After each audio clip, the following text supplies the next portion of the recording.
Tracheostomy Decannulation. The safety equipment you will need includes a spare tracheostomy tube of the same size and one size smaller, air beaver with flex tube and face mask, and tracheal dilators for use in an emergency by trained staff.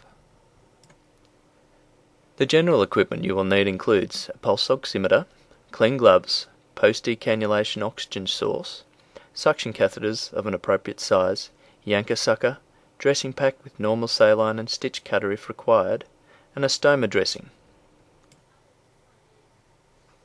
Start by explaining the procedure to the patient so that they know what to expect. Connect the pulse oximeter to the patient in order to monitor their saturations throughout the procedure. Pre-oxygenate the patient if required. This may be necessary if it is known the patient desaturates with coughing or suctioning. Attend tracheostomy suctioning if required. And position the patient comfortably, either lying or sitting in bed with some neck extension. Deflate the tracheostomy cuff if required. Remove the tracheostomy dressing, and while one person secures the tube, undo the tracheostomy tapes in preparation for the procedure.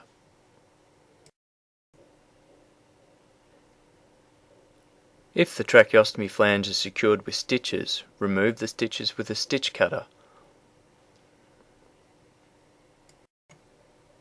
and clean the stoma before removing the tube. Instruct the patient to take a deep breath in and gently remove the tube on exhalation.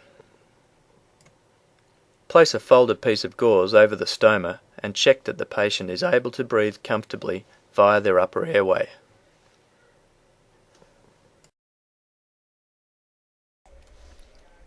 If the patient experiences respiratory distress and/or stridor, call a MET call, MER call, or code blue as appropriate. Check the patient's oxygen saturations and apply oxygen to the mouth, nose, or the stoma if the upper airway appears to be obstructed, or reinsert the appropriate size tracheostomy tube if trained to do so. Once you've established that the patient is stable, clean the stoma with saline and inspect the stoma for signs of bleeding, infection, or remaining sutures. Remove any sutures from the stoma if required, and apply a gauze and adhesive dressing to protect the wound and promote healing.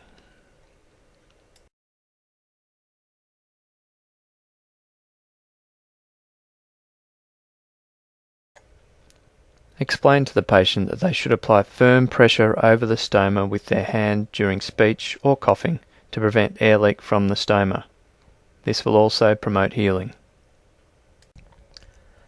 Ensure the patient has an alternative oxygen source as required. And once you've established the patient is comfortable and their observations are stable, leave the patient with the nurse call bell within reach. Write a post-decannulation note detailing the time of decannulation, patient status and the staff members who performed the procedure. Also document any unusual or unexpected outcomes in the patient's file.